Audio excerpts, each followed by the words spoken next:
Hey everyone, Patrick McKenna here, Canvas Marketing Solutions.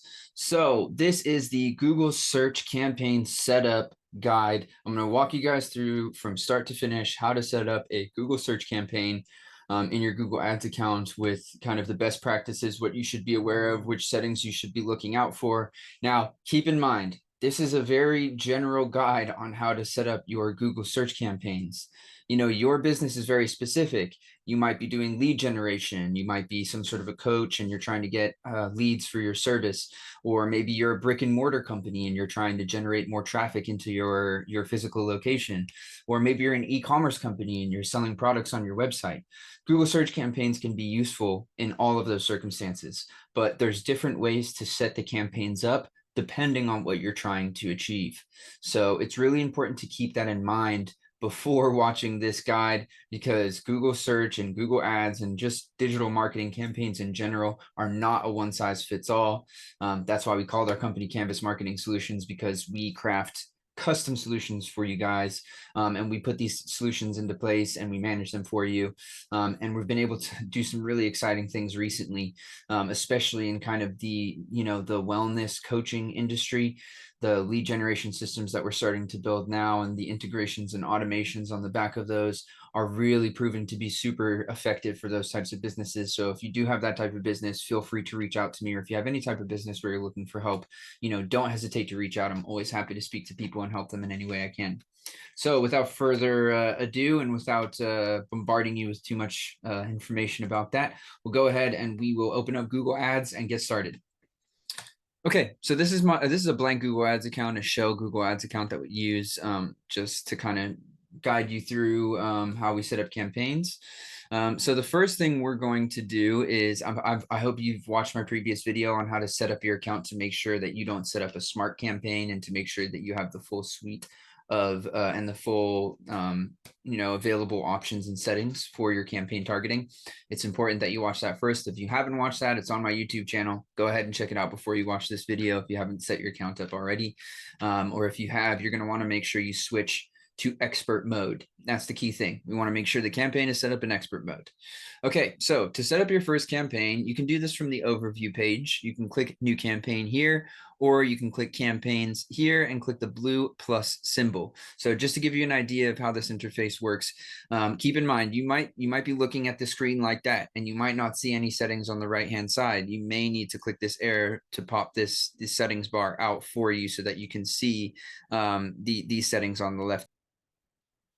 So you might have to pop this out on this side to make sure that you can actually see these settings here. Now, there won't be any settings here until you've set up some campaigns, because this is your navigation bar. So you're going to see any campaigns you set up in this bar, and you're going to be able to click on them and navigate to them with this side panel. So keep that in mind. We don't need to use it now. You may not see it. If you don't see it, it's because it's hidden just like that, and you should be able to click this arrow to pop it back out. Okay, so let's go ahead and create a campaign. I'm going to click this blue plus symbol, and I'm going to go ahead and click new campaign. Okay, nice and simple. We're starting easy. So now that we have clicked new campaign, we have some settings. We have our campaign objective settings. So Google is asking us, what's our marketing objective? What do we want to try and do here? So just so you can understand a little bit better, when you select one of these, you will only have options that are intended to be used for that particular marketing goal. So if you click sales, Google's only going to give you the campaign options that are good for sales. If you click leads, Google will only give you the campaign options that are good for leads. It's a good idea to select one of these options to start with. It also, it makes sure that you don't kind of veer off course with any of the targeting options that you'll select, and it allows Google to understand the marketing goal better to better achieve your conversions. So I'm going to go ahead and click leads here, and we'll set this campaign up as if we're trying to generate leads on a landing page or a website. So I'll go ahead and click leads here. Now that we've clicked leads, as you can see, Google has given us some further options underneath of how we want to generate our leads and which network we want to use. So if you watched my master class previously, you'll know that there's different networks on Google Ads that are very good for various different purposes and things, and they work in different ways, and they show ads in different locations. So if you don't know what these are, please do watch the masterclass. Basic Bananas has the masterclass available. If you didn't receive it for any reason, email me and I'll get them to send it on to you. So we'll go ahead and click search because this is a tutorial on how to set up an effective Google search campaign for lead generation. So I've clicked search and we'll move on to the next setting. So the next thing it's asking us is the best ways or the ways we would like to reach this goal. So do we want people to fill in a form on a website through website visits? Do we want people to convert in store, or do we want app downloads? So this depends again on what you're trying to do here. We'll go ahead and click website visits because again, we're working on this campaign to generate leads on a form on a website. So I'll go ahead and use my website here, marketingsolutions.com. Okay.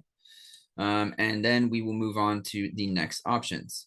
So it's asking us to choose our lead conversion goals. So it's asking us, how is this lead going to be generated, or where is this conversion going to happen? So there are forms you can set up on your ad with Google where people can fill out the form on Google without having to go to a landing page. This may be helpful to you. You may want to test this. If you have a website, maybe the page speeds aren't very good, they're not very high, or maybe you've already tried to drive traffic through to your landing page or your website and it's just not generating very good leads. People aren't getting in touch. There's a lot of reasons why that might be happening to do with your websites. The design of landing pages is an art in itself, and it's very difficult to get right. And you need to make sure you have an expert who knows what they're doing when setting up a landing page that is actually designed to convert. You also need to make sure that your page load speeds are like far less than 3 seconds to be able to use a landing page to generate leads. It's very, very important. So there's a lot of stuff there. There's many other things that you need to make sure happen for your landing page. So it may be best for you to use one of these lead generation forms, which you can set up later in the process. You can select this, you can set that later on the process. You also have form submissions on your website. So this is obviously if you have a landing page available, if you've built a landing page on your website for this lead generation campaign, then you can select this option. And then people can, try, and then Google will try and get the submission to happen on your websites. Now, what you need to make sure 100% that you have in place before you select this option, obviously, is a very strong landing page, as I mentioned, but also you need to have Google Analytics 4 introduced onto your website, and it needs to be tracking when somebody fills out the form on your website, guys. It's 100% necessary. It's crucial. It's more than necessary. If you don't do that first, if you don't have that set up first, then Google is essentially just guessing which users are most valuable to you, and you really will never have a scalable campaign on Google. It's super important because what will happen is every time a user fills out that form, it will report back to Google Ads. It will tell Google Ads, this is the type of person who fills out the form on the website, and Google will be able to then more effectively target those types of users to get you more conversions. Now, the tracking side of things is something that you have to work on with your developer. If your developer isn't an expert in Google or Google Tag Manager or setting up custom events, you may need a Google AdWords expert to help you with that. So again, reach out to us if you have any problems with that. We can definitely help you with that side of things. Something to keep in mind is, you want to track all profitable actions on your websites. With the Google Analytics account, it's very important. And also it's important to understand consent and how you're tracking your users and how you're informing them of the ways that you're tracking them, and also making sure that they have options to opt out of being tracked. All of those things are very important as well. So again, guys, make sure that you're following all of that. And if you have any questions, reach out to me about that. Another option or way you can generate leads is straight phone calls on your ads. So again, this doesn't utilize your website. It doesn't utilize a landing page. It shows a call extension with your ad. There is a link to your website if you use this option, but the campaign will more actively try and target people who are using mobile phones and who are likely to make a call. And it will use what's called your call extension, which you can set up with your campaign to make sure that your phone number shows with your ad as a clickable link so that people can call you directly from the ad. Again, there's a lot of advantages to doing this. You can make sure that, you're not relying on a landing page, you're not relying on the design or the tracking of a landing page. Google Ads automatically tracks when people will call you from an ad extension, so it's very helpful in that way. It can scale without you having to do the tracking work initially. But the thing about this option is, guys, with phone call leads, you have to be available for the phone call. It's without, if you allow people to call a business or leads to call a business, especially for services, and they get a voicemail and you allow them to leave a voicemail and you don't have somebody who's really willing to do the sale and pick up the phone and make the sale for your service, you're going to have very, very low conversion rates. It's going to be very difficult for you to actually see the return on ad spend that you need from Google Ads, because clicks are not cheap in most industries. So it's important that you're making the very most out of every conversion you're getting. So that's one thing to keep in mind with phone calls. It's kind of upside and downside. You don't have to rely on a website, but you do have to rely on somebody who's going to answer the phone and make the sale to that lead for you. So keep that in mind. It's very important. Another thing you can do is you can try and, convert through signups to a newsletter, a trial. If, maybe you want people to create an account, or maybe you want them to pre-register for a product. This is essentially another option that you can use if that's what your goal is. There's quite a lot. There's book appointments as well. You can show your ads to people who are most likely to book an appointment for a service that you have. If you have like a Calendly set up and you're looking to get people to book an appointment on Calendly, that can be a good option for you. Quote request, again, it's just another way to get people to your website. If you have a quote form and you're looking to get people to fill that out, you can do that.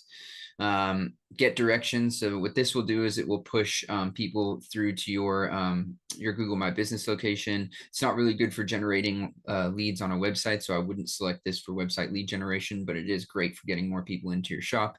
Outbound click, you can show ads to people who are likely to engage with your website. So this is kind of just getting as much engagement on your website as possible. Again, not great for generating leads.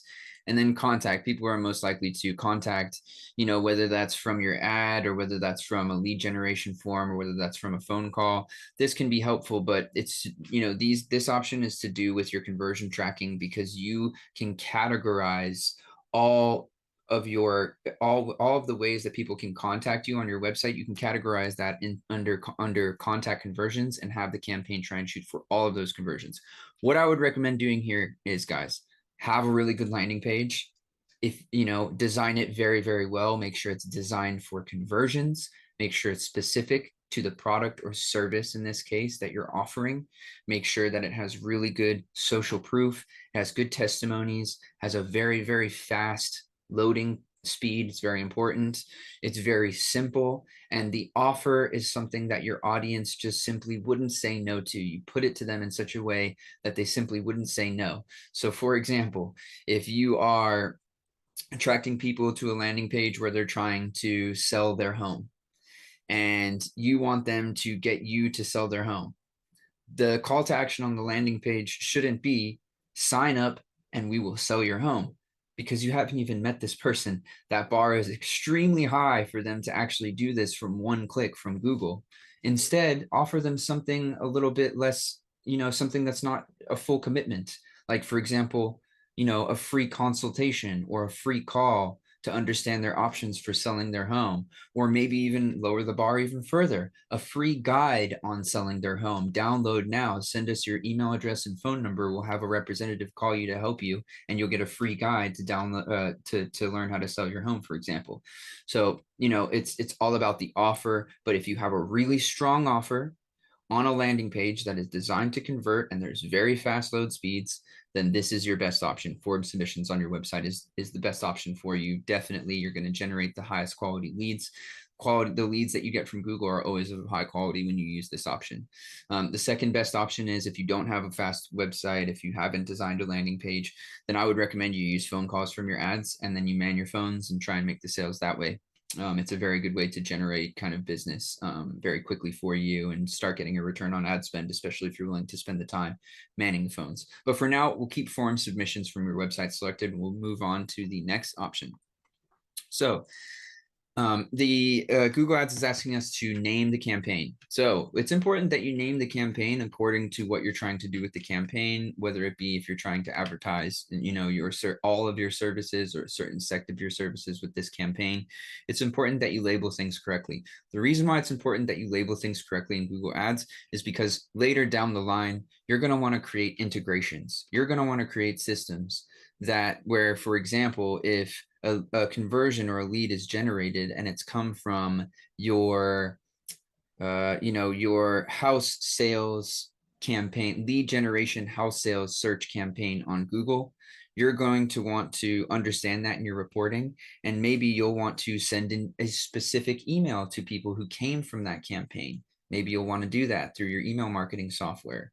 You'll need to know the name of the campaign will need to make sense when you're setting up those integrations or when you have your marketing professional setting up those integrations so that an email can be fired out to that specific user who came from that specific campaign. So it's important that you label things correctly. So I'll go ahead and label this CMS house sellers demo campaign. Okay.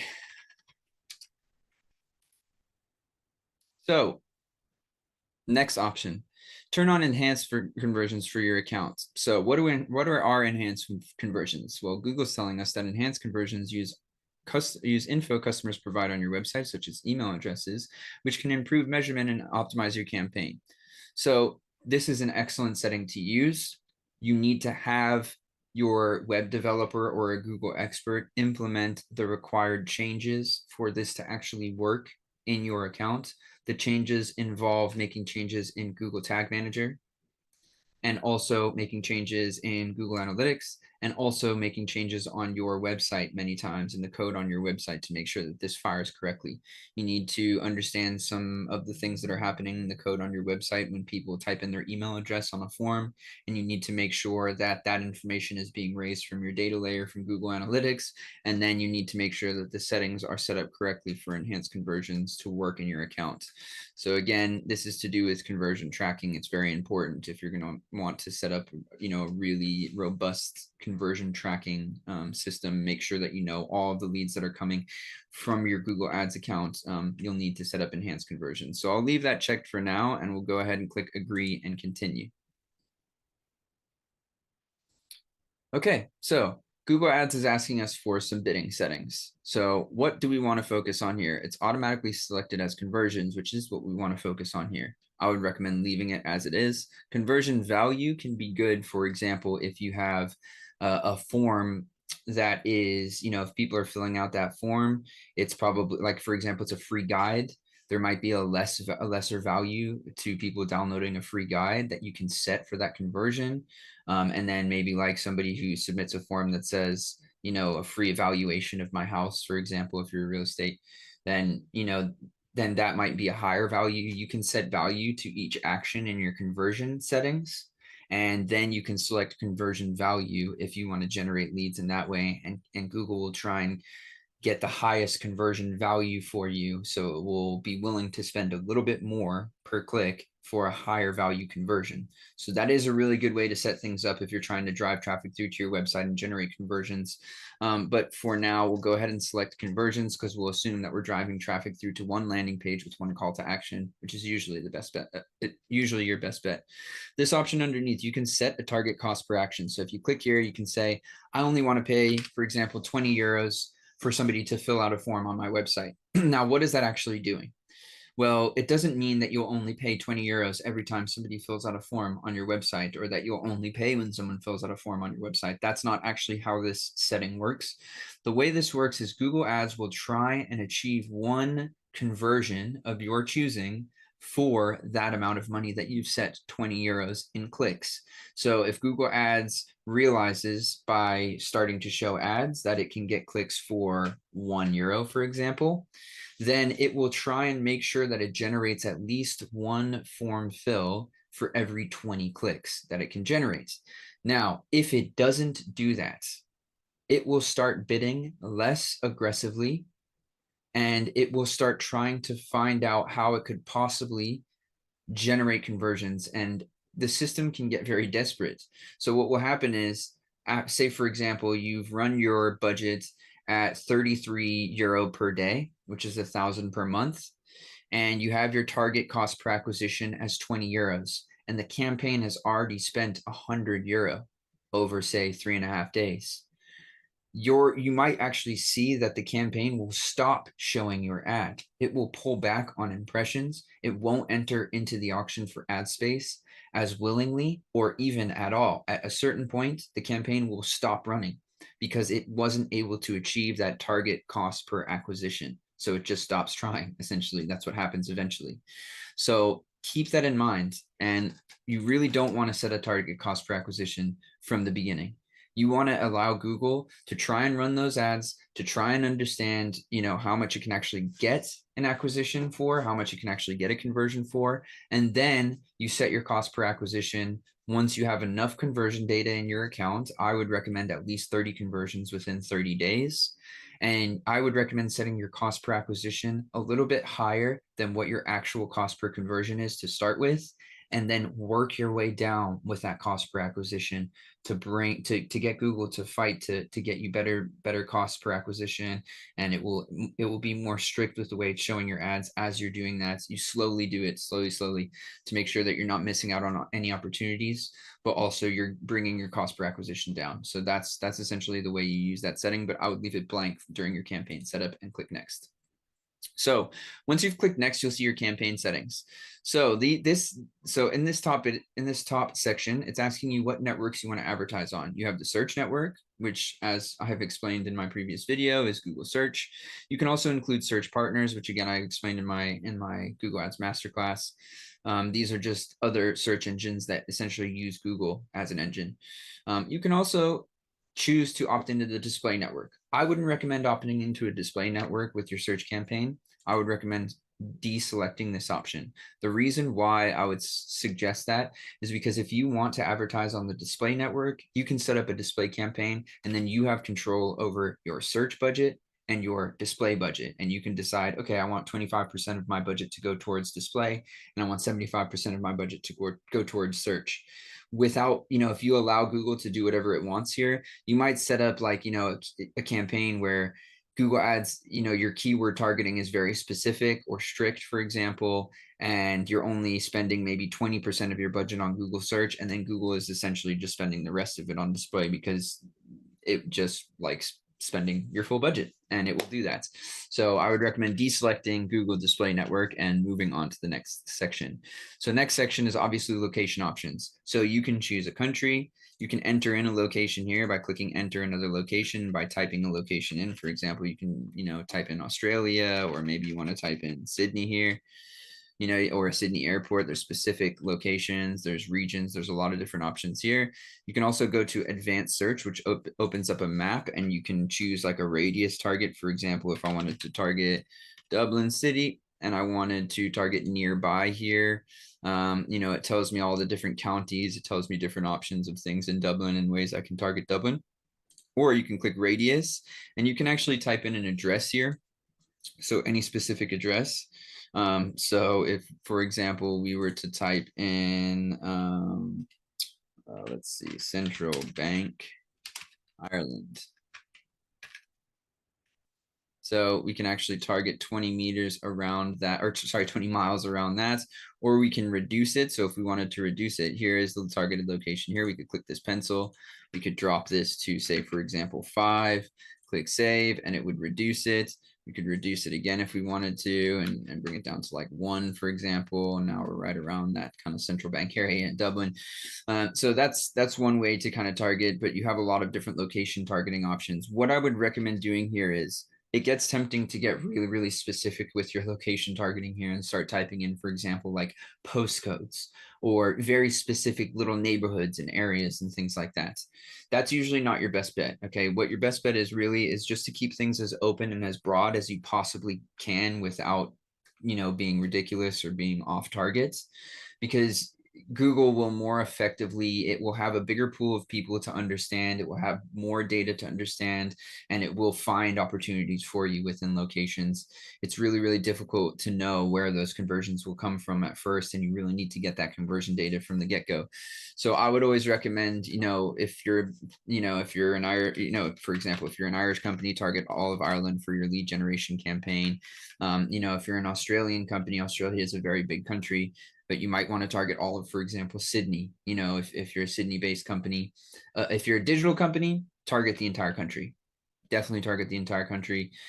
You will be able to break down the data afterwards. Even if your budget is limited, it can be a good idea just to make sure that you're giving yourself the full opportunity to see which areas kind of respond the best to your ads and have the most need. It's very difficult to understand that and understand the live auction for ad space at any given time. You can look back on census data, but it's historical and it's not live, so it's very difficult to understand that type of stuff and predict it. It's near enough impossible. So you're best off keeping things as broad as you possibly can and just targeting an entire country if you're a digital company and you have digital services, for example. So then I'd go over to location, I'd type in Ireland, and then I would target the 4.6 million people in the entire country. So then I could click save and it would save that location for us. We can remove locations here by clicking these X buttons next to the location. We'll remove them. If we click location options here underneath, this is very important, guys. This is a little sneaky setting, again, that you don't normally see if you're rushing through or if you don't know to click it. So if you click location options here, you can target people who are regularly in or who have shown interest in your targeted location. So for example, in Ireland, there's a huge influx of tourists that come in right around this time of year because of St. Patrick's Day, because of the summer, because of all those things. So if I select this, I'm going to get a huge amount of Americans in my target here. They're going to be eligible to see my ad because they've been looking at hotels in Ireland. They've been looking at flights to Ireland. They've proven probably to Google in many ways that they are interested in my targeted location. So keep that in mind, guys. It's super important because maybe you only want to target residents and people who are regularly in your targeted location, which is this option here below. Maybe you don't want to target the tourists and you know that it's a very touristy area. You only want to target residents. So for example, in this example, it's a real estate company. These are homeowners. We don't want to target people who are interested in this. You know what I mean? If we're trying to find people who want to sell their homes, we want to target people who are in or regularly in our targeted location, most likely, unless we're trying to target foreign nationals who might have expensive properties or something like that. It's a different story. But we'll go ahead and move on from that. So languages. So what does languages mean here? This is an important one as well, guys. So for example, there is a huge Polish population in Ireland. Now, if we select Polish, what does that actually do? Well, if somebody has their language settings on their phone, for example, in Polish, they will then be eligible to see the ad. So we've targeted Ireland. We know that the ads are showing in Ireland. We know if somebody is in Ireland, they probably speak English, even if they do have their phone settings to Polish, right? And they might be a homeowner who's trying to sell their home. So we actually want to add Polish in here, believe it or not, because it allows us to get those, those other customers, those Polish customers who speak Polish and they use Polish on their phone, but they obviously speak English because they're living in Ireland and they own a home, for example. So that can be very helpful. So make sure you select that according to your particular situation. So next option is audience segments. So audience segments is really cool, guys. So I want to teach you guys a little bit more about this. I'll try not to spend too much time. I know this has been a long tutorial so far, but what this will allow you to do is it will allow you to select detailed demographics of people, or what their interests or habits are, or what they're actually actively researching or planning, or how they've interacted with your business. So have they visited a certain part of your website? Have they visited your website at all? You can target people only who have visited your website. And then you have combined audience segments. So I talk a little bit about audiences and segments in my masterclass, but really the way that this is super useful is there's two ways to use this, two main ways I use this, okay? So the first way is for observation purposes. So for example, I know that I'm advertising if I'm trying to, advertise to people who are looking to sell a home, for example. So what I would want to do is I would want to see, if there's any options for people who are looking to sell their home. So I could click search here and I would say, type in, for example, home, and see what options I have in relation to home. So people who are interested in interior design, home decor, living room, there's a lot of in-market options here. Let's see. I think I want to try and target by affinity though. So home decor enthusiasts, home automation enthusiasts, do-it-yourselfers, homeschooling parents. That's interesting. Okay, let's go who they are. Homeowners. Boom. Amazing. So I really want to target homeowners. I want to know. So I want, first of all, I want to target homeowners. I want to be more aggressive to homeowners, but I also want to understand how they're interacting with my ad. So those are the two ways that you can use these settings. So if I've selected homeowners and I've selected also, for example, real estate industry, okay? If I selected those two options, what I can then do is I can go ahead and just save these two options and only use these two options, okay? Now what that will, as an observation target. So what does that actually mean? Observation targets don't narrow the reach of your campaign. So what it means is that as your ads are showing, you'll see how many people fit into this category who were shown your ad, who have clicked on your ad, compared to anyone else who might fit into a different category or who aren't categorized as homeowners on Google. So you're going to be able to look at that data and you can say, I want Google, I want you to bid 5% higher for anyone that you know is a homeowner. You can set up what's called bid adjustments for particular audiences. That way, if there's a homeowner that Google doesn't understand as a homeowner, you're not missing out on an impression from them. But if they are a registered homeowner, you can be 5% more aggressive or 10% more aggressive with your bid for a click. If you don't understand the bidding system, again, you'll have to go back to the masterclass, but you can be a little bit more aggressive so that you get better ad placement. Make sure you're at the top of search for people who own a home. So it's a really effective way of doing that. Now, what you can also do is only target those people. And that's what targeting is. It narrows the reach of the campaign to the selected segments. So it will only, if you select this, it will only show your ad to homeowners. It will only show your ad to people who are in the real estate agent industry. That's it. It excludes everyone else. So what would I recommend doing in this for this setting?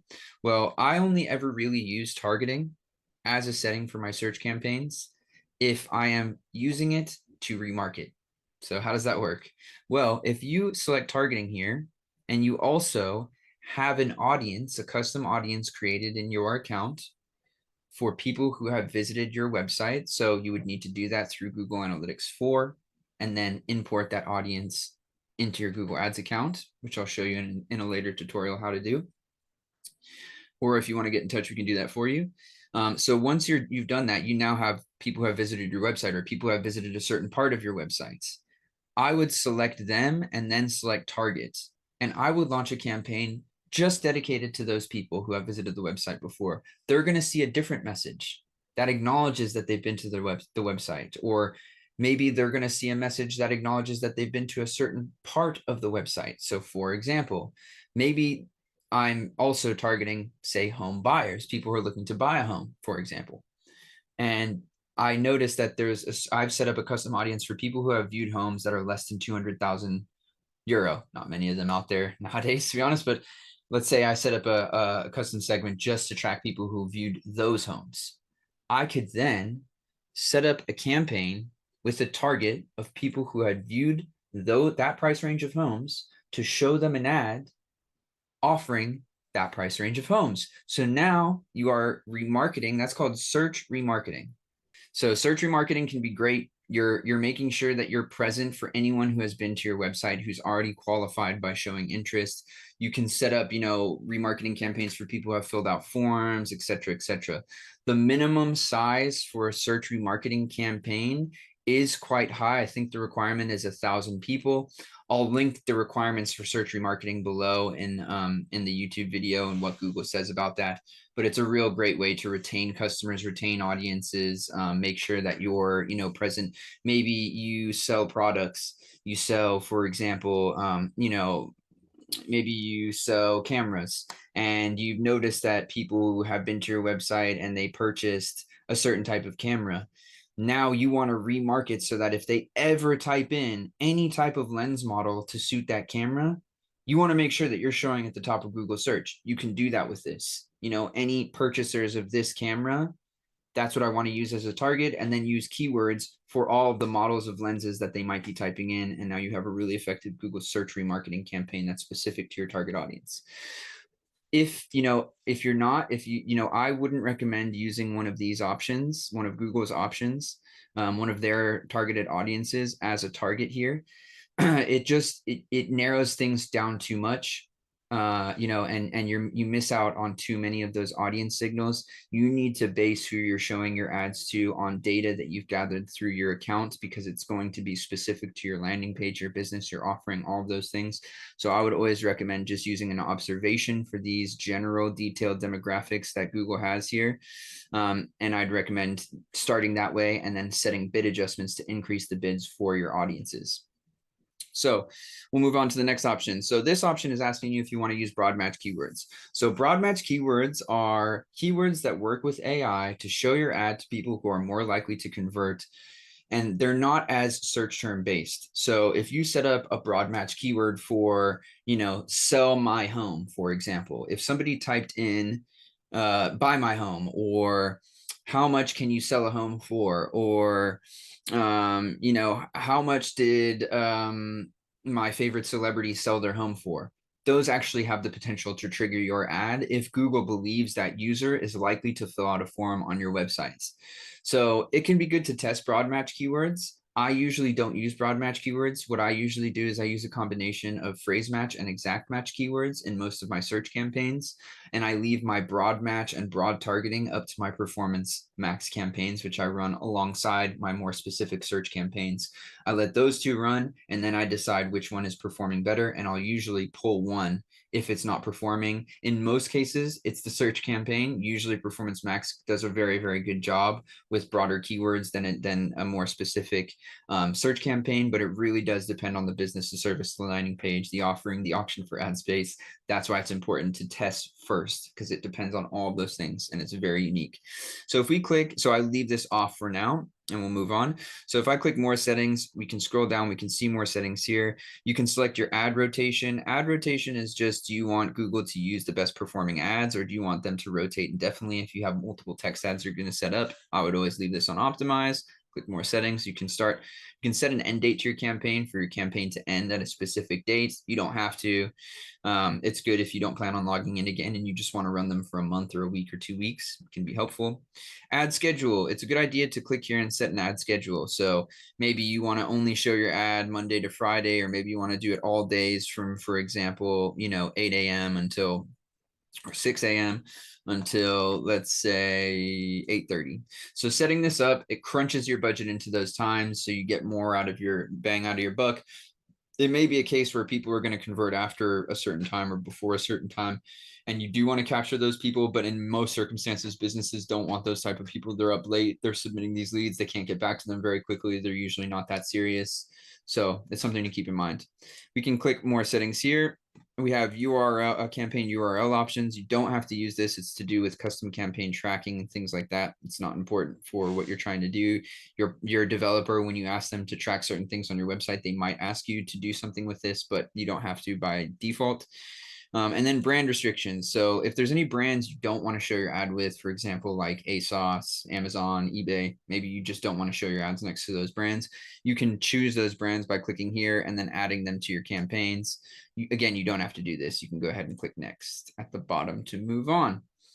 So, oh, look, a Google AI guide. So this is something new Google has just introduced, and it's allowing us to enter URL and start getting some tailored keywords, headlines, descriptions, and images. Okay, let's go ahead and click got it here. So this is a new little panel, and they're going to help us create our ad, which is pretty cool. It looks like it's picked up our URL, and it's giving us it's asking us to describe the product or services. It's taken a bunch of text from my website here, which is pretty awesome. But unfortunately, we're actually making this campaign for something else. So it's a bit off because this is an example campaign I wanted to show you guys. So for now, I'll go ahead and exit this little beta tester that they're giving us for now, and we'll go ahead and move on. Okay, so this is probably the screen you'll see. You probably won't see that AI suggestion as it's still in beta. They're probably just rolling it out to my accounts. But you can always try and use that. What I would recommend is doing it manually, because you never know what that AI is going to do for you. And it can be a bit mad, Google suggestions here. Just so you know, a lot of these suggestions and automated suggestions that Google gives to you for these search campaigns, They are just for very big companies who are looking to essentially spend huge amounts of money to try and generate, leads and get a portion of the more a bigger portion of the market and things like that.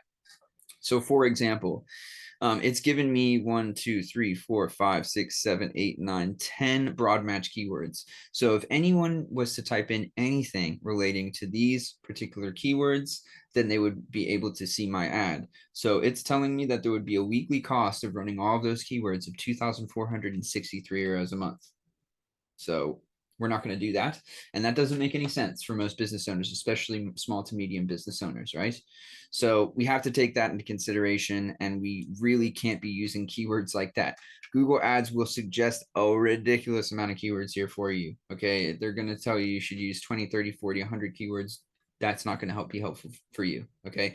If you're going to use a broad match keyword, again, match types, you're going to have to watch the masterclass to understand those. But if you're going to use a broad match keyword, I would recommend using 1 or 2 to start with. There'll be plenty of variations that you can look at from 1 or 2 keywords, and you're probably doing something specific here, like selling a home. So, for example, sell my home could be a good one. So if you type it like that, it will be in broad match. If, for example, you type it like this and you put 2 brackets, 1 on each side, that means that keyword is an exact match type, and it will only trigger when somebody types in pretty much exactly that or a close variant of that. And if you put quotations like this, that will automatically make the keyword in phrase match, which means that if people type in anything that means the same thing, essentially, if it means sell my home, what they're typing in, then it will trigger the ad. Okay, so that's essentially the 3 ways you can set up your keywords. What I would recommend doing is setting up an exact match and a phrase match keyword for this campaign and remove any broad match keywords. And then again, you're going to want to run a performance max campaign next to that and split your budget and see which one performs the best for you for lead generation. That is your best bet. And the next video that I put together that I publish in the next couple of days will be about how to set up your performance max campaigns, because it's completely different. They don't use keywords, they use search signals and completely different things. So that will be in the next one. You can also, at the top, I should have mentioned this, you can name the ad group. So you can say, for example, house sales. So now we know that this ad group is for house sales. Ad groups will contain your keywords, and they will trigger specific sets of ads that you've created so that you can make ads specific to any keywords that you have set up. Again, masterclass explains all of that stuff. So I'm going to go ahead and scroll down here and move on to the next option. So now we can create the actual ad itself. So obviously you put your final URL, which is where people will land on once they click on your ad. You can set up display paths. Display paths are just like an extra little bit at the end of the URL for people to see. It doesn't actually change where they go. So for example, I could put sell and I could put home. And then we can go from there. You can see it says /sell/home. That's the way the user will see it. But if they click on it, they'll just go to my homepage or final URL in this case. Below that, you have all of the headlines that you can set up. You're going to want to set up, you need at least 3 headlines. You're going to want to set up as many as possible. Try and keep them as varied as possible. So for example, sell my home is the keyword. You're going to want to obviously use the keyword. That's one of the most important things. Use whatever keyword as a headline. And then you want to make it varied. So like, want to know or best price for your, let's say best price for your home, for example. So, and then continue on and kind of create varied headlines that you think people might be, wanting to see for your ad. You can see an ad preview here on the right hand side, and you can kind of look to see what your ad will look like to users on the Google search, so I'll just add another one here, sales, for example, just to fill it out. Okay, so we have 3. We're using the keyword we can see up top. Now it's going to ask us to write 2 descriptions. So you'll want to just put in 2 descriptions. So we can sell your home today. You can use 90 characters here, be descriptive, make sure that you're hitting on your unique selling points, make sure that you're giving your audience an offer that they can't say no to. So for example, we will sell your home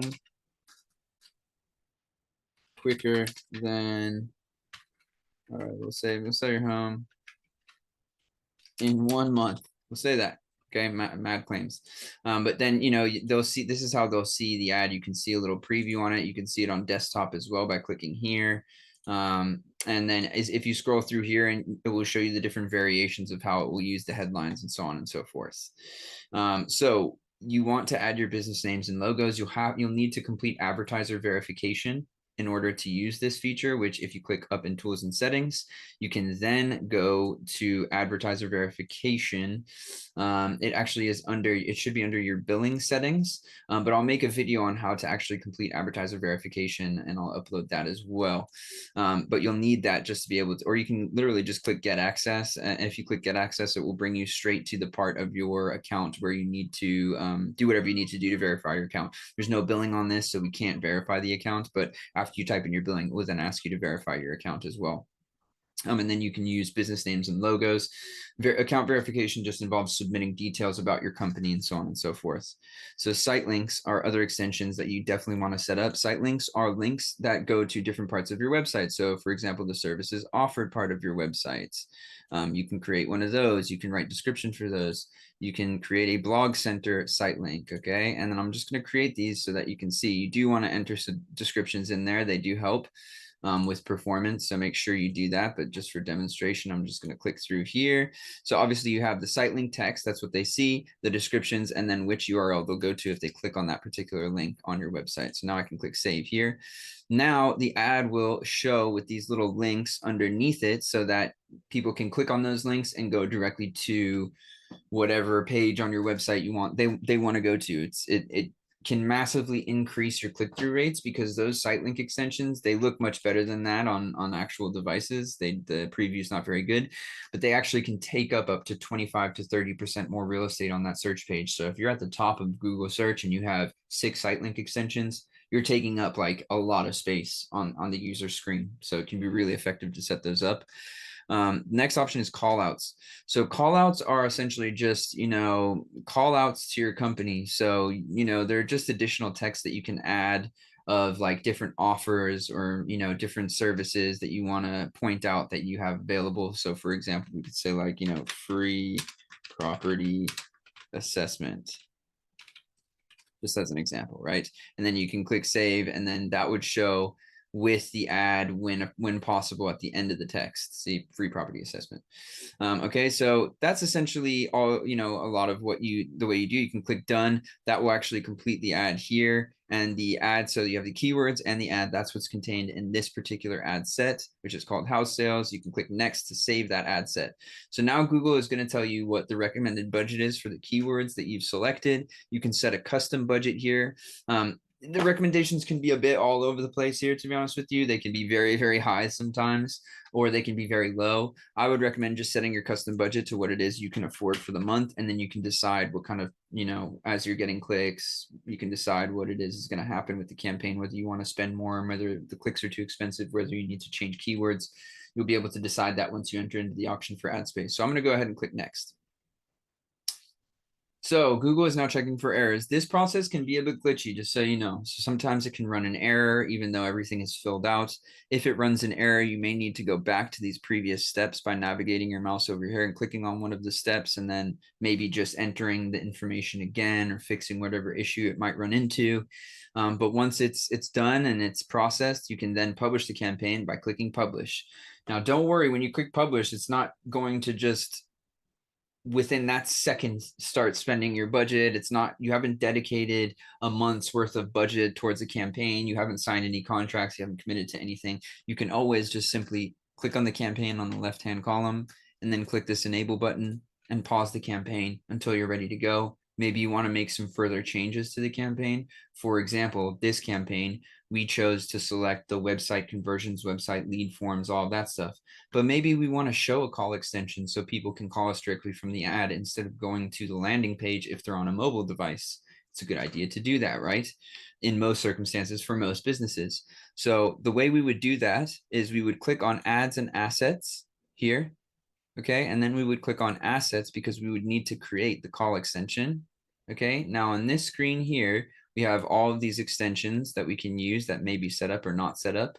And we can click on call. Then we can click this blue plus button. Okay, so it tells us here we're adding it to this particular campaign, and we can type in our phone number information and save this call extension to use that call extension in that campaign or whatever campaign we'd like if we have multiple campaigns set up. So that's essentially how you would set up a call extension. I can click cancel here. You can set up any additional extensions here that you'd like. You know, and you do want to set up as many of those as you possibly can to make sure that Google has the best chance of performing in the best way possible.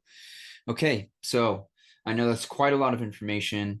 It was quite a fast walkthrough. I hope you guys have seen value in this. As you can see, there is quite a lot to be considered for your individual circumstance for setting up these campaigns. So please do not hesitate to get in touch with me at patrick.mckenna@canvasmarketingsolutions.com. I'll put my contact information below. I'll also put a link below so that you can have a look at my calendar and my available dates, and you can book in with me. I'm sorry, there's not many available dates at the moment.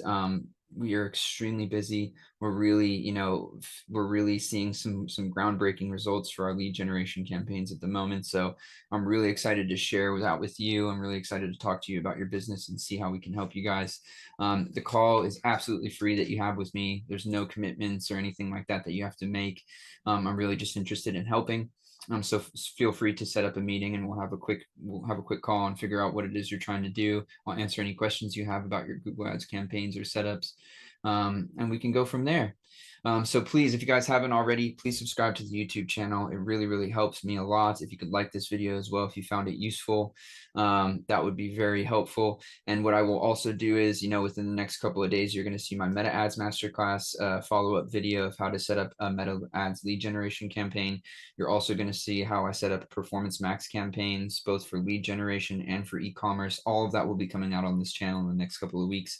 So please hold tight. Bear with me, guys. Sorry for the delay on getting the content out. Please be patient with me. We're super busy at the moment, and I look forward to seeing you guys in the next video. Take care.